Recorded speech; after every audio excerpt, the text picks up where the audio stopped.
ನಾನು ಈ 2ನೇ ರೌಂಡಲ್ಲಿ ಕಲ್ಯಾಣ ಕರ್ನಾಟಕದ 5 ಸೀಟು 5 ಸೀಟು ಗೆಲ್ತೀನಿ ಕರ್ನಾಟಕದಲ್ಲಿ. ಕಲ್ಯಾಣ ಕರ್ನಾಟಕದಲ್ಲಿ ನೋಡಿ, ಈ ಭಾಗದ ಜನರಿಗೆ ಮಲ್ಲಿಕಾರ್ಜುನ್ ಖರ್ಗೆ ಅವರು ಕೊಟ್ಟಂತ ಕೊಡುಗೆ ಇದೆಯಲ್ಲ, ಎಲ್ಲರೂ ಕೂಡ ಅವ್ರಿಗೆ ಅರಿವಿದೆ. ಇನ್ಯಾರು ಕೂಡ ಬಾಬಾ ಸಾಹೇಬ್ ಅಂಬೇಡ್ಕರ್ ಏನು ಯಾವ ರೀತಿ ನಮ್ಗೆ ಶಕ್ತಿ ಕೊಟ್ಟರು, ಅದೇ ಶಕ್ತಿನ ಈ ಭಾಗದ ಜನರಿಗೆ ಒಂದು ದೊಡ್ಡ ವಿಶೇಷವಾದಂಥ ಒಂದು ಕೊಡುಗೆ ಕೊಟ್ಟಿದ್ದಾರೆ. ಅದನ್ನ ಉಪಕಾರ ಸ್ಮರಣೆಯನ್ನು ಹಿಂದೆ ಅವರ ಸೋಲಿಸಿ ನಾವು ಬಹಳ ಪಶ್ಚಾತ್ತಾಪವನ್ನು ಪಟ್ಟಿದ್ದೇವೆ. ಈಗ ನೋಡಿ, ಬಾಬುರಾವ್ ಚಿಂಚೇಶ್ವರ್ ಇರಲಿಲ್ಲ, ದೇವು ನಾಯಕ್ ಇರಲಿಲ್ಲ, ಸೌದಿ ಇರಲಿಲ್ಲ, ಇವರು ನಮ್ಮ ಗುತ್ತೇದಾರ್ ಮಾತೆ ಗುತ್ತೇದಾರ್ ಅವರೆಲ್ಲ ಈಗ ವಾಪಸ್ಸು ಕಾಂಗ್ರೆಸ್ ಪಕ್ಷಕ್ಕೆ ನಾವು ಮಾಡಿದ ತಪ್ಪು ಅಂತ ತಿಳ್ಕೊಂಡು ಈಗ ವಾಪಸ್ ಸೇರ್ಕೊಂಡಿದ್ದಾರೆ. ಇದಲ್ಲದೆ 100 ಜನ ಕಾರ್ಯಕರ್ತರು ಮುಖಂಡರುಗಳ ಸೇರಿದ್ದಾರೆ. ಇದಲ್ಲದೆ 93% ನಮ್ಮ ಜನರಿಗೆ ಆ ಗ್ಯಾರಂಟಿ ತಲುಪಿದೆ. ಬಿಜೆಪಿ ಮಾಡಿದಂಥ ಕಾರ್ಯಕರ್ತರು ಹೆಣ್ಮಕ್ಳು ಅವರೆಲ್ಲ ಉಪಯೋಗ ಪಡೆಯಲು ನಮಗೆ ಬರೀ ಚೌಕ್ ಕೊಟ್ಟರು ಬಿಜೆಪಿಯವರು. ಕಾಂಗ್ರೆಸ್ ಅವರು ಮಾಡ್ತಾ ಇದ್ದಾರೆ. ಸಾಲ ಇಲ್ಲ, ನಮಗೆ ದಿನ ಕಷ್ಟನೋ ಸುಖನೋ ಜೀವನನ ಯಾವ ತೊಂದರೆ ಇಲ್ಲ ನಡೆಸ್ತಾ ಇದ್ದೀವಿ. ನಮ್ಮ ಮಕ್ಕಳು ವಿದ್ಯಾಭ್ಯಾಸ ಮಾಡ್ತಾ ಇದ್ದೀವಿ, ಸಂಸಾರ ನಡೆಸ್ತಾ ಇದ್ದೀವಿ ಅನ್ನೋದು ಎಲ್ಲರೂ ಕೂಡ ಮನವರಿಕೆ ಆಗಿದೆ. ಬಹಳ ಉತ್ಸಾಹ ಇದೆ. ಆಮೇಲೆ ನಮ್ಮ MLA ಕ್ಯಾಂಡಿಡೇಟ್ ಕೂಡ ಒಂದು 50,000 ಓಟ್ ಹೇಳ್ತಾರೆ. ಅವರು MLA ಅವರು ಹೇಳ್ಬಿಟ್ಟಿದ್ದಾರೆ, ಮಾಜಿ MLA ಅವರು, ನಾನು ಇರುವುದಿಲ್ಲ 2 ವರ್ಷ ನಾನು ಬರಬೇಡಿ ಅಂತ.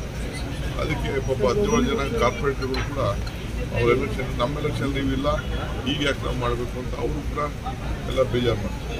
50,000 ಲೀಡರ್ ಗೆಲ್ತಾರೆ. ನನಗೆ ವಾತಾವರಣ ಖಂಡಿತ ಯಾದಗಿರಿ, ಗುಲ್ಬರ್ಗ, ರಾಯಚೂರು ಕಡೆಯಿಂದ ಏನು ಪ್ರವಾಸ ಮಾಡಿದ್ದೀವಿ, ನಿಜವಾಗ್ಲೂ ಭಾಳ ದೊಡ್ಡ ಶಕ್ತಿ ನನಗೆ ಬಂದಿದೆ. 5 ಸೀಟು ಕಲ್ಯಾಣ ಕರ್ನಾಟಕದಲ್ಲಿ ಗೆಲ್ತೀವಿ. ನಾಳೆ ಈಗ ಶಿವಮೊಗ್ಗ ಹೋಗ್ತಾ ಇದ್ದೀವಿ, ಶಿವಮೊಗ್ಗದಿಂದ ಬಾಗಲಕೋಟೆ ಬೇರೆ ಕಡೆ ಎಲ್ಲ ಬರ್ತಾ ಇದ್ದೀವಿ. ಅದಾದ್ಮೇಲೆ ನಾನು ತಿಳಿಸ್ತೀನಿ.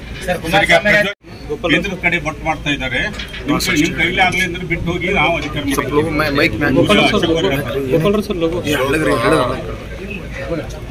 ಕಾನ್ಸ್ಟಿಟ್ಯೂಷನ್ ಪೋಸ್ಟ್ ಕೊಟ್ಟಿದ್ದಾರೆ.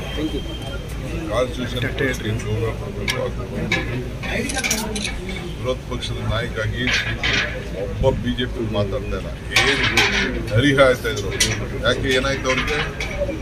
ಈ ಹೆಣ್ಮಕ್ಳು ಹೋಗಿ Ashoka being leader of the opposition ಹೋಗ್ಬೇಕು, ಅವ್ರ ಪಾರ್ಟಿ ಪ್ರೆಸಿಡೆಂಟ್ ಕರ್ಕೊಂಡು ಹೋಗ್ಬೇಕು, ವಿಜಯನ್ ಕರ್ಕೊಂಡು ಹೋಗ್ಬೇಕು, ಶೋಭಕ್ಕೆ ಕರ್ಕೊಂಡು ಹೋಗ್ಬೇಕು, ಆ CT ರವಿ ಕರ್ಕೊಂಡು ಹೋಗ್ಬೇಕು, ಆ ಸುನೀಲ್ ಕರ್ಕೊಂಡು ಹೋಗ್ಬೇಕು. ಅವರೆಲ್ಲ ಅವ್ರ ಪಾರ್ಟಿ ಲೀಡರ್ಗಳು ಯಾರ್ಯಾರು ಇದ್ದಾರೆ, ಸದಾನಗೌಡರು ಎಲ್ಲ ಬೇರೆ ಏನು ಯಾರೇ ಇರಲಿ, ಅವರೆಲ್ಲ ಕರ್ಕೊಂಡು ಹೋಗಿ ಎಲ್ಲರ ಮನೆಯನ್ನು ಹುಡುಕಿ ಎಲ್ಲ ನೋಡ್ಕೊಂಡು ಅವರೆಲ್ಲ ಪುಟ್ಟಗಳನ್ನ ಅವ್ರಿಗೆಲ್ಲ ಹೋಗಿ ಧೈರ್ಯ ತುಂಬುವಂಥ ಕೆಲಸ ಮಾಡಬೇಕು. ಕುಮಾರಸ್ವಾಮಿ ಮಾಡಲಿ ಅಂತ ಹೇಳ್ತಾ ಇದ್ದೀವಿ. ಬೇರೆಯವರು ಹೋಗ್ಬೇಕು. ನಮಗೆ ಹೆಣ್ಮಕ್ಳ ಬಗ್ಗೆ ಗೌರವ ಇದೆ ಅಂತ ಹೇಳ್ತಾರಲ್ಲ, ಅವರೆಲ್ಲ ಫೋಟೋಗ್ರಾಫ್ಸ್ ಎಲ್ಲ ಅವರ ಕಾರ್ಯಕರ್ತರು ಮತ್ತೊಂದಿರಲ್ಲ, ಅವರೆಲ್ಲ ಹೋಗಿ ಭೇಟಿ ಮಾಡಲಿ. ಯಾಕೆ ಭೇಟಿ ಮಾಡ್ತಾರೆ? ಹಾಸನದಿಂದ ಹೋಗುವಾಗ ಯಾಕೆ ಅವಾಗ ಅರೆಸ್ಟ್ ಮಾಡಬೇಕು? ಅದನ್ನ ಹೋಮ್ ಮಿನಿಸ್ಟರ್ ಬರ್ತಾರೆ, ಹೋಮ್ ಮಿನಿಸ್ಟರ್ ಹೇಳ್ತಾರೆ. ನಾನು BJP ಅವ್ರು ಕೇಳ್ತಾ ಇದ್ದೀನಿ, ಅವ್ರು ಪಾರ್ಟ್ನರ್ ತಾನೆ. ಪ್ರೈಮ್ ಮಿನಿಸ್ಟರ್ ಏನಾದ್ರು ಕುಮಾರಸ್ವಾಮಿ ಹೇಳ್ತಾರೆ, ಏನಕ್ಕೆ ಪ್ರೈಮ್ ಮಿನಿಸ್ಟರ್ ಹಾಕಿದ್ರು? ಪ್ರೈಮ್ ಮಿನಿಸ್ಟರ್ ಯಾಕೆಂದ್ರೆ ಜೊತೆ ಕೈ ಹಿಡ್ಕೊಂಡು ಎತ್ತಿ ಹಿಂಗೆ ಹೇಳಿದ್ಮೇಲೆ ನಾವು ಕೇಳಲೇಬೇಕಲ್ಲ, ಅವ್ರು ಪಾರ್ಟ್ನರ್ ಅಲ್ವಾ? ಆಮೇಲೆ ಅಶೋಕ್ ಹೇಳ್ತಾರೆ, ನಿಮ್ಮ ಜೊತೆ ಗೆದ್ದಿದ್ರು. ಹೌದು, ನಮ್ಮ ಜೊತೆ ಗೆದ್ದಿದ್ರು. ಈಗ ಅವ್ರ ಜೊತೆ ಸೇರ್ಕೊಂಡು ಹೋಗ್ರೆ ಸಂಬಂಧ ನಂಟಿಸ್ತಾನ ಇರೋದಕ್ಕೆ, ಪಾರ್ಟ್ನರ್ ಆಗಿರೋದಕ್ಕೆ ನಾವು ಕೇಳ್ತಾ ಇದ್ದೀವಿ. ಬೇರೆಯವ್ರನ್ನ ಯಾಕೆ ರಸ್ತೆಲ್ಲ ಅವ್ರನ್ನೆಲ್ಲ ಕೇಳಕ್ಕಾಯ್ತು?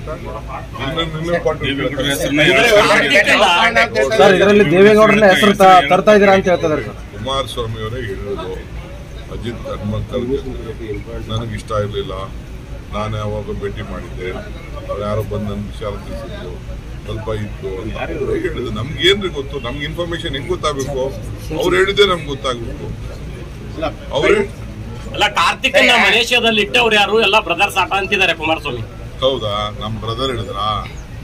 ಅಚ್ಚಾ, ನಮ್ಮ ಬ್ರದರ್ ಹೇಳೋದಾದ್ಮೇಲೆ ನಮ್ಮ ಬ್ರದರ್ಗೆಲ್ಲ ಇನ್ಫಾರ್ಮೇಶನ್ ಗೊತ್ತಿರ್ಬೇಕಲ್ಲ.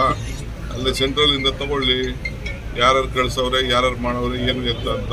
ಪ್ರಜ್ವಲ್ ಕಾರ್ತಿಕ್ ಮಲೇಷ್ಯಾದಲ್ಲಿ ಕಳ್ಸಿದವ್ರು ಯಾರು? ನನಗೆ ತಲೆಕೆಟ್ಟಿದ್ಯಾ? ನನಗೆ ಫೈಟ್ ರೋಡಲ್ಲಿ ಫೈಟ್ ಮಾಡ್ತಿದ್ದೀರ, ಹಿಂದಕ್ಕೆ ಯಾರನ್ನ ಕಳಿಸಿ ಎತ್ತಕ್ಕೆ ಯಾವುದೋ ಒಂದು ತೋಟದಲ್ಲಿ ಮಡಗೋದು ಇನ್ನೊಂದು ಕಡೆ ಮಾಡೋದು ನನಗೇನು ಅವಶ್ಯಕತೆ ಇಲ್ಲ, ಅವ್ರಿಗೆ ಅವಶ್ಯಕತೆ ಇದೆ. ಯಾರು ಈಗ ಅವ್ರು ಹುಡುಗ ಹೇಳೋನಲ್ಲ ನಾನು BJP ಅವ್ರು ಕೊಟ್ಟೆ ಅಂತ, ಇನ್ನೊಂದು ಕಡೆ ಅವ್ರು ಯಾರು ಅಡ್ವೊಕೇಟ್ ಹೇಳಿದಾರಲ್ಲ ನಾನು ಕುಮಾರಣ್ಣನ ಬಗ್ಗೆ ನನ್ಗೆ ಅಭಿಮಾನ, ಗೌಡ್ರ ಬಗ್ಗೆ ಅಭಿಮಾನ, ನಾನು ಭೇಟಿ ಮಾಡಿದ್ದೆ, ನಾನು ತಿಳಿಸಿದ್ದೆ ಅಂತ ಅವ್ರು ತಾತರು ಕೂಡ ಹೇಳಿದಾರಲ್ಲ. ಅದು ಬಿಡಿ, ಅದು ನೆಕ್ಸ್ಟ್ ಪಾಯಿಂಟ್ ಬರೋಣ. ಅದೆಲ್ಲ ಈಗ ನಾನು ಬಿಡಿ, ಈಗ ಯಾರು ರಿಲೀಸ್ ಮಾಡಿದ್ರು ಬಿಟ್ರು ಅಂತ ಅದು ನೆಕ್ಸ್ಟ್ ಒಂದು ಪ್ರಶ್ನೆ ಮಾಡೋಣ, ಒಂದು ಚರ್ಚೆ ಮಾಡೋಣ. ಅದಕ್ಕೆ ಬೇಡ ಮಾಡಿದ್ರು ಅಂತ ಅದಕ್ಕೆ ನಾನು ಎಲ್ಲ ಸವಾಲ್ಗೂ ಅದಕ್ಕೆ ಸಿದ್ಧನಾಗಿದ್ದೀನಿ. DK ಬ್ರದರ್ಸ್ ಚಿಲ್ಲರೆ ಹಣ ತಮ್ಮಸ್ಗಳು 420ಗಳಂತ ಕುಮಾರಸ್ವಾಮಿ ಅವರು ಹೇಳ್ತಾರೆ. ನೀನ್ ಏನೇನೋ ಹೇಳ್ಬೇಡ. ಅವ್ನು 420 ಇದ್ದೆ ನನ್ಗೆ ಹೇಳಿದ್ರೆ ನೀನ್ ತೋರಿಸು, ಆಮೇಲೆ ನಾನು ಏನ್ ಮಾತಾಡ್ತೀನಿ ಅಂತ ಆಮೇಲೆ ಹೇಳ್ತೀನಿ. ನೀನ್ ಏನೋ ನೀನು ಎಲ್ಲ ಹೇಳ್ಬಿಟ್ಟಿದ್ರೆ 420 ಅಂತ ಸುಮ್ಮನೆ ಹೇಳ್ಬೇಡ. ನೀನ್ 420 ಅಂತ ಕಾಣ್ತದೆ, ಸುಳ್ಳು ಹೇಳ್ತಾ ಇರೋದು. ಅವನಿಗೂ ಪ್ರಜ್ಞೆ ಇದೆ ಕುಮಾರಸ್ವಾಮಿಗೆ, ಏಕವಚನ ಮಾತಾಡ್ಬೋದು, ವಯಸ್ಸು ಚಿಕ್ಕು, ಅದೆಲ್ಲ ಮಾಡ್ಬೋದು. 420 ಅಂತ ಹೇಳೋದು ಅವ್ನಿಗೆ ಅಷ್ಟು ಮೂರ್ಖ ಅಲ್ಲ. ಮೀಡಿಯಾ ಅವರೆಲ್ಲ ನೀವೆಲ್ಲ ಅನ್ನೆಸೆಸರಿ ಮಿಸ್ಗೈಡ್ ಮಾಡ್ತಾ ಇದ್ಯಾ. ಎಲ್ಲ ಹೇಳ್ಬಿಡ್ತಾನೆ 420 ಅಂತ. SIT ಮುಂದೆ ಎಷ್ಟು ಜನ ಹಾಜರಾಗಿದ್ದಾರೆ ಸರ್? ನಾನು ಗೊತ್ತಿಲ್ಲಪ್ಪ, ಹೋಮ್ ಮಿನಿಸ್ಟರ್ ಬರ್ತಾರೆ ಕೇಳು.